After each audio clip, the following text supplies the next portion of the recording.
गुदा में पेट्रोल डाल दिया और मैं बेहोश भी हो गया। उस समय मेरी किडनी भी खराब हो गई, जिसके लिए मैं ऑल इंडिया इंस्टीट्यूट तक गया, लेकिन मैंने मोदी का नाम नहीं बताया, ना जगह का नाम बताया। मैं वहाँ से तब के निकला हुआ। इसलिए मैं सरकारों के सामने झुकता नहीं। अन्याय के खिलाफ लड़ाई लड़ने मैंने वहाँ से सीखा है। इसलिए कोई राजस्थान के तबके का कोई व्यक्ति आ जाओ, उसके अन्याय के खिलाफ लड़ाई। सर एक सवाल है, आप राजस्थान की भाषाओं में समानता दी, तो आप स्टूडेंट की इतनी बड़ी ताकत कैसे लगा पाते हैं? बड़ी चुनौती है।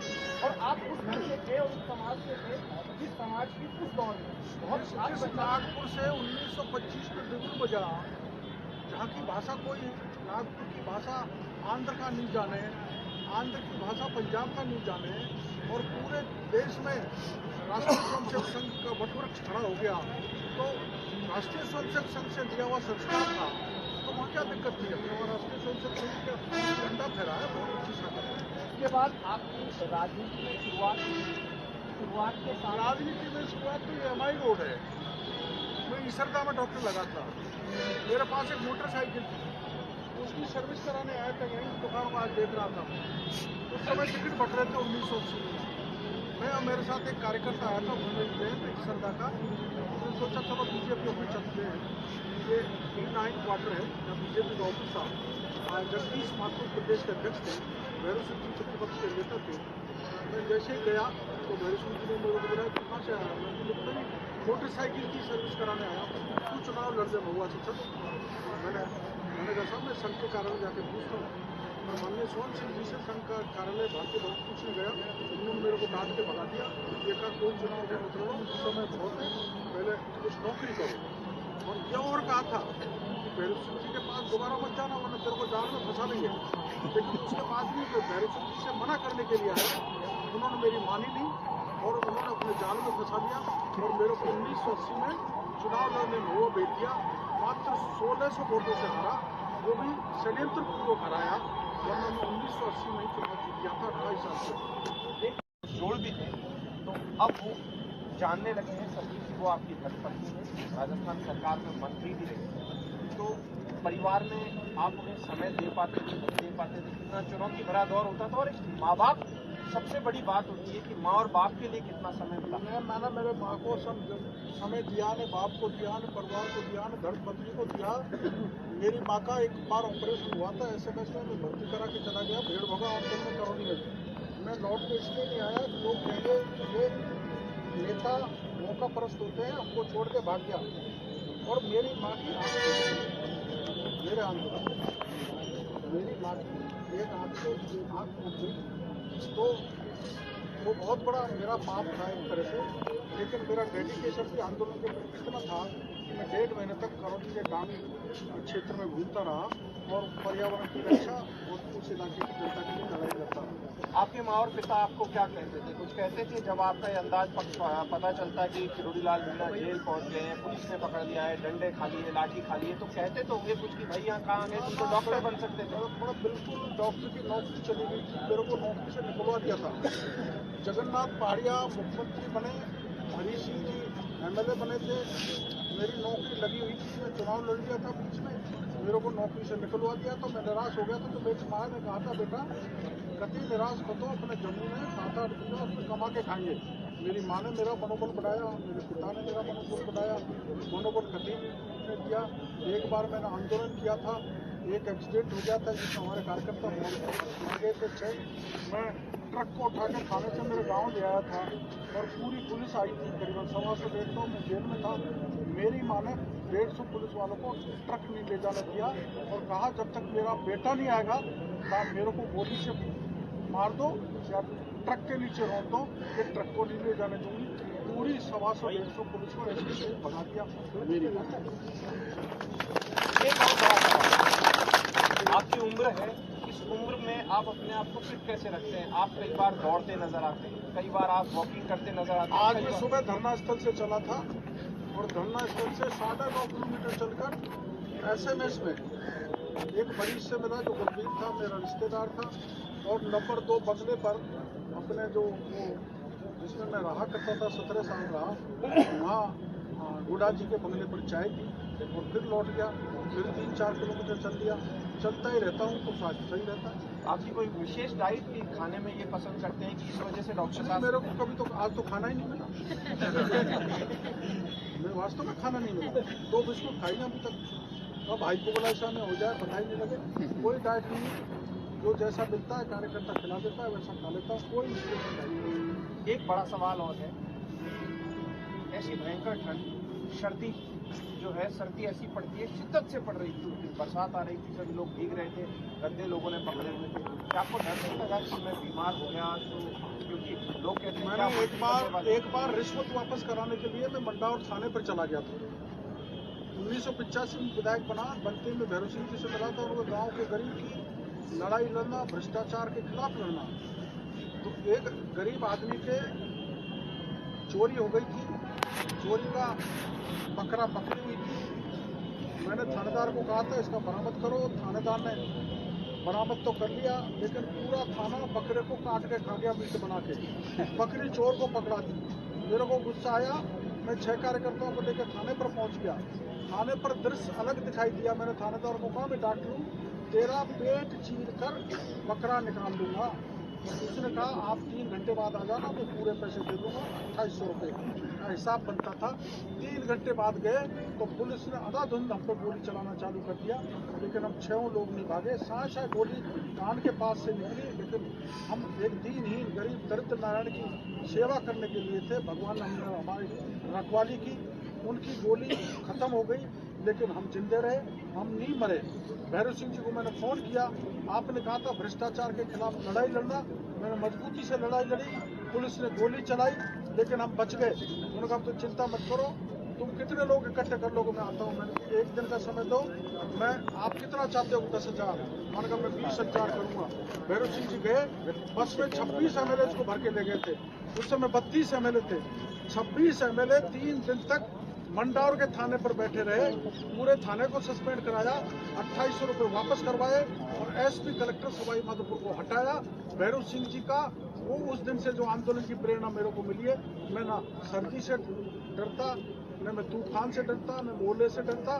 मैं आमागढ़ पे सांप घोड़ों के बीच पैंथर मोके निकल के वहाँ पर झंडा फहरा देता हूँ। इसलिए ऐसे नेता ने मेरे को प्रेरणा दी। वही बात मैं BJP को आज कह रहा हूँ, जैसा भैरव सिंह जी ने एक राम सिंह कलाल को न्याय दिलाया मंडावर में जाकर, वैसे इन 67 लाख बेरोजगार बच्चे जिनको पेपर लीक हो गया, वैसा ही आक्रामक होकर इन गरीबों की लड़ाई लड़ो। ये मैं मेरी पार्टी से आपके चैनल के जरिए कह रहा हूँ।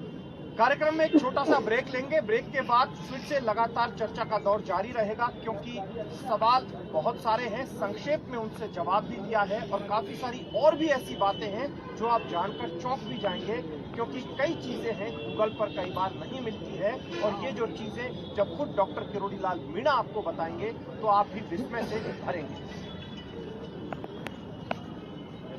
फिर से स्वागत है, हम जुड़े हुए हैं डॉक्टर किरोड़ी लाल मीणा से शख्सियत में। डॉक्टर साहब, एक बड़ा सवाल यहाँ पर, ये सवाल करना मुनासिब भी है। कई लोग कहते हैं कि आपको वो मुकाम नहीं मिल पाया, आपने भैरव सिंह शेखावत से राजनीति का ककहरा सीखा। कुछ कहते हैं कि एक मुकाम होता है जिस मुकाम पर लोग देखना चाहते हैं, और ये जो कार्यकर्ता यहाँ बैठे हैं, ये कई बार अभी एक नारा भी लगा रहे थे, शेर आया, और आपने इनकार भी कर दिया कि नारा ये वाला मत लगाओ, शेर आया। देखो, हमने भैरव सिंह जी जो खैर राजनीति का बताया, मेरे को चुनाव बताया, लेकिन मैंने सब कुछ राष्ट्रीय स्वयंसेवक संघ से सीखा है, विचारधारा से।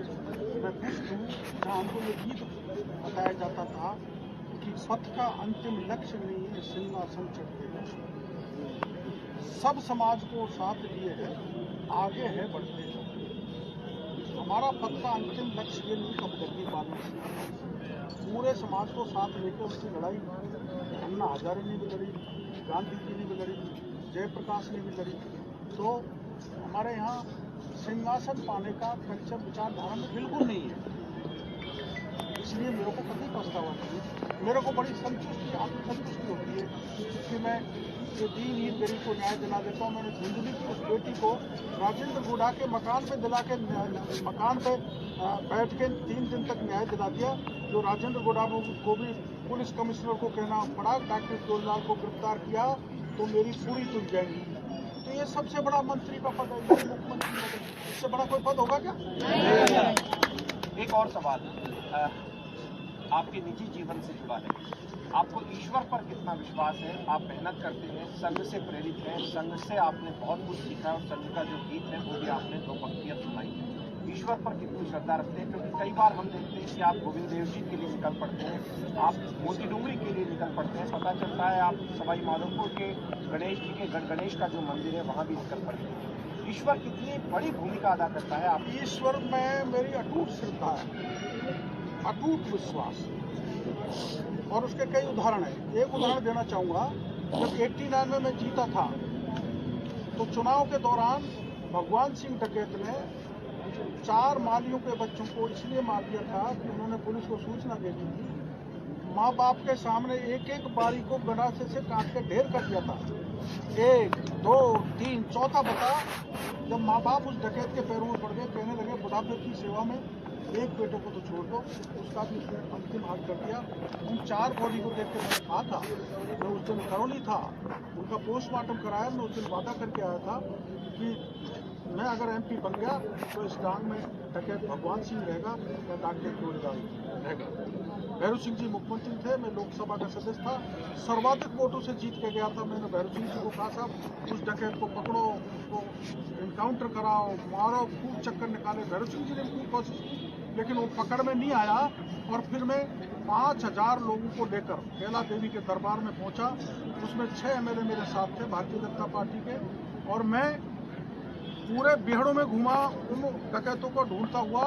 मेरे को 15 दिन वहाँ लगे और पब्लिक पूरी वहाँ की साथ खड़ी हो गई, उनका मनोबल बढ़ गया, पुलिस का भी मनोबल बढ़ गया, और 15 दिन बाद मेरी उपस्थिति में पुलिस ने भगवान सिंह डकैत को ढेर कर डाला।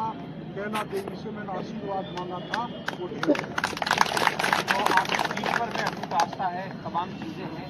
आपका एक खाली वक्त भी होता है लीडर का, थोड़ा सा एक खाली वक्त होता है, वो गुजर सदा व्यस्त रहता हूँ। मेरे को घूमने की, कोई टूरिस्ट प्लेस पे जाने की आदत ना, आप देख के बड़ी मेरी ये नेगेटिविटी देखोगे कि मैं MLA 5 बार रहा हूँ, 3 बार MP हूँ, मैं आज तक किसी स्टैंडिंग कमेटी की टूर में नहीं गया। ये मेरा माइनस नहीं गया क्योंकि मैं पब्लिक से थोड़ा व्यस्त रहता हूँ। पब्लिक की हालात के लिए, इनकी दुख दर्द में इतना व्यस्त रहता हूँ कि मैं कहीं घूमने के लिए नहीं जाता, न यात्रा के लिए जाता। मैंने तो गोवा ही नहीं देखा अभी तक, कहाँ गया। बम्बई तो इसलिए चला गया कि मेरा इलाज में गंभीर हो गया था। अमेरिका तो इसलिए चला गया था कि पुलिस ने एक बार मेरे को इतना मारा, मेरे आँख के बालों को कटवा के देखोगे तो इसमें कोई 48 वो दिखने खोपड़ी बिल्कुल तोड़ दी थी।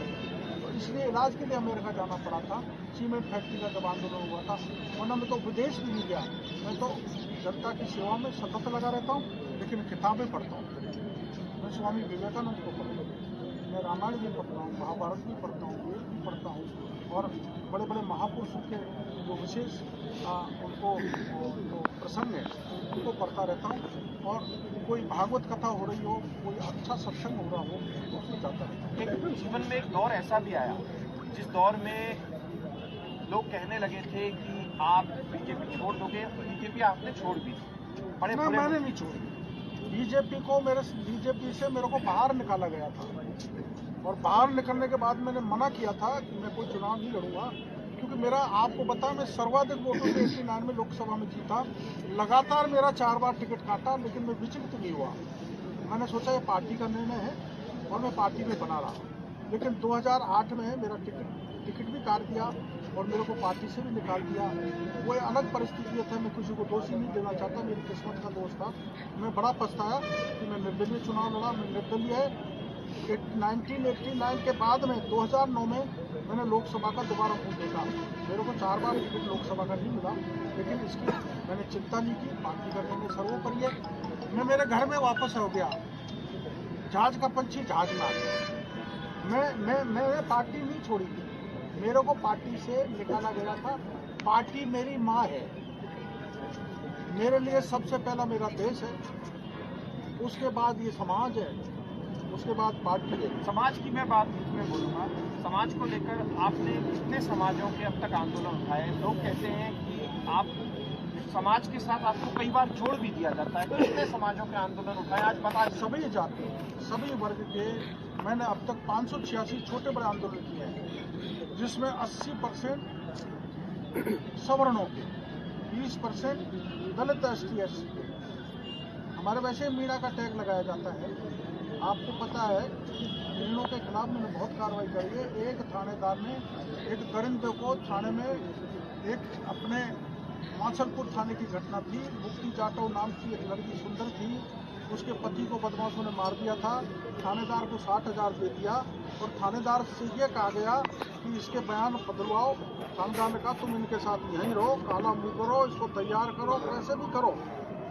60,000 में वो थानेदार बिक गया, उसका पति भी मारा गया। मेरे को पता लगा जन्माष्टमी के दिन मैं मदन मोहन जी दर्शन करने जा रहा था, मैंने मदन मोहन जी के दर्शन छोड़ दिए। मैं वहाँ माछलपुर थाना पहुँच गया और मैंने थाने को घेर के बैठ गया। जगह जगह देखा तो मुक्ति जाटव और उसके पति का हत्यारा एक कमरे में थे। मैंने लात मार के गेट खोला और मुक्ति जाटव के लिए आंदोलन किया। उस बलात्कारी को गिरफ्तार कराया, उस हत्यारे को गिरफ्तार कराया। मैंने वही माछलपुर थाने को पूरे को सस्पेंड कराया। मैंने उसी को माना कि मैंने सही जन्मस्थान बना दी। उस मुक्ति जाटव की असमत की रक्षा करने का काम मैंने किया। वो तो जाटव थी और थानेदार मीणा था, मैंने उसको सस्पेंड करा के गिरफ्तार कराया। अभी जो गुजर मंडरायल में मरा था वहाँ के थानेदार मीणा था, मैंने उसको सस्पेंड कराया, उसके खिलाफ 302 का मुकदमा दर्ज कराया। यहाँ जाति को कोई स्थान नहीं है, यहाँ मानवता को स्थान है। एक प्रधानमंत्री नरेंद्र मोदी हैं, आपने अटल बिहारी वाजपेयी जी के साथ भी कई बार सभाओं में भी आप मौजूद रहे हैं। आपने कई बड़े नेताओं के साथ एक समय गुजारा है, भाजपा में एक से एक दिख रहे हैं, संघ में भी आपने कई जो संघ के पदाधिकारी रहे हैं उनके बौद्धिक सुने हैं, उनके साथ भी कई कार्यक्रमों में आप रहे थे। कुछ ऐसे नेता भी होंगे या संघ के कोई विचारक होंगे या फिर देश के विचारक होंगे या क्रांतिकारी होंगे जो आपके दिमाग में कई बार लगता होगा कि हाँ ये एक बेहतरीन है, जिनको आप पसंद करते हैं, आपको लगता है कि हाँ इनको मानना चाहिए या मुझे ये प्रेरित करते हैं। हर एक इंसान के जीवन में ऐसे कुछ लोग होते हैं जो उसे प्रेरित करते हैं, ऐसे कोई और ढेर सारे मेरे को प्रेरणा मिलती है। माधव राव सदाशिव राय बोरवलकर से मेरे को प्रेरणा मिलती है, अटल बिहारी वाजपेयी से मेरे को प्रेरणा मिलती है, माननीय सोहन सिंह जी जो हमारे यहाँ के प्रचारक करते थे, मेरे को प्रेरणा मिलती है परिश्रम से, मेरे को प्रेरणा मिलती है महापुरुषों से जो डेडिकेट होकर समाज का काम करता है। एक मेहनत का किसान भी अगर खेत में लगा रहता है, रात को 1 बजे तोड़ता रहता है, उससे भी मेरे को प्रेरणा मिलती है। यहाँ गांव में बहुत गांव से आसपास की आई महिलाएं यहाँ परिश्रम करके अपना पेट पालन करती है, उनसे भी मेरे को प्रेरणा मिलती है। पढ़ते हुए बच्चों से भी मेरे को बहुत प्रेरणा मिलती है। सब हर एक चीज़ मेरे लिए प्रेरणा के पुंज है, उनसे मैं प्रेरणा लेता हूं। कोई ऐसा दिन आया जब आपकी अंतरात्मा ने आपको, कई बार इंसान जो होता है वो सोचता है कि मैं इतना किए जा रहा हूँ लेकिन मेरे साथ ऐसा दुख महसूस हुआ हो या किसी घटना ने आपको उद्वेलित किया हो, परेशान किया हो, झकझोर दिया हो, ऐसा नहीं होना चाहिए था समाज में? कोई जीवन में ऐसी कोई घटनाएं आई या आपको किसी जीवन में किसी चीज़ का कोई पछतावा रहा हो? देखो ऐसी बहुत घटनाएं हैं, सुनाने में बहुत टाइम लग जाएगा। संक्षेप में कोई लंबी रामायण है। 586 आंदोलन किए छोटे बड़े, उसमें बहुत सी घटनाएं हैं। मेरे को सबसे ज़्यादा उद्वेलित किया आमागढ़ की घटना, जहां सनातनी धर्म का झंडा फाड़ दिया, महादेव जी की मूर्ति को तोड़ दिया और तोड़ने वाले जो मीणा थे वो ये कहने लगे हम हिंदू नहीं हैं।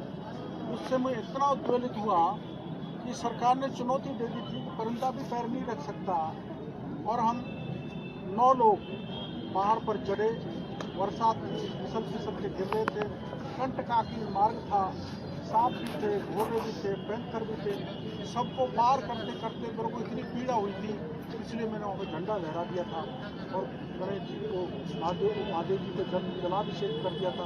पुलिस ने गिरफ्तार कर लिया तो भी मेरे को परवाह नहीं थी। पुलिस ने 28 बार मेरे को गिरफ्तार किया, 17 बार जेल भेजा, 136 मुकदमे लगे, सिर से चोटी तक एक जगह ऐसी नहीं बची जहाँ पुलिस ने मेरे चोट नहीं मारी हो। मुझे याद है एक बार मैं बहुत छोटा था तो मैंने भी आपका एक वो पोस्टर देखा था कि जनता का दोस्त पुलिस का दुश्मन, एक बार कुछ छपा भी था, मुझे याद है। एक आखिर में ये तमाम आपके कार्यकर्ता बैठे हुए हैं और फर्स्ट इंडिया न्यूज़ के माध्यम से राजस्थान ही नहीं देश भर के और दुनिया भर के लोग आपको सुनेंगे। सुनेंगे और अभी भी सुन रहे हैं। ओवरऑल क्या मैसेज देंगे आप तमाम लोगों को अपनी तरफ से, क्योंकि मेरे आपके साथ के जो लोग इसमें भारतीय जनता पार्टी के भी दूसरे दलों के भी हैं, क्योंकि ये आंदोलन अपॉलिटिकल है। हर बार कोई पॉलिटिकल आंदोलन नहीं करना चाहिए, मेरा स्वभाव है। ये अपॉलिटिकल आंदोलन है। मैं शंभू पुजारी को 125 पुलिस के बीच में जाए एडिशनल एसपी पुलिस अधिकारी से उसको उठा के यहाँ ले आया था मुख्यमंत्री के दरवाजे पर।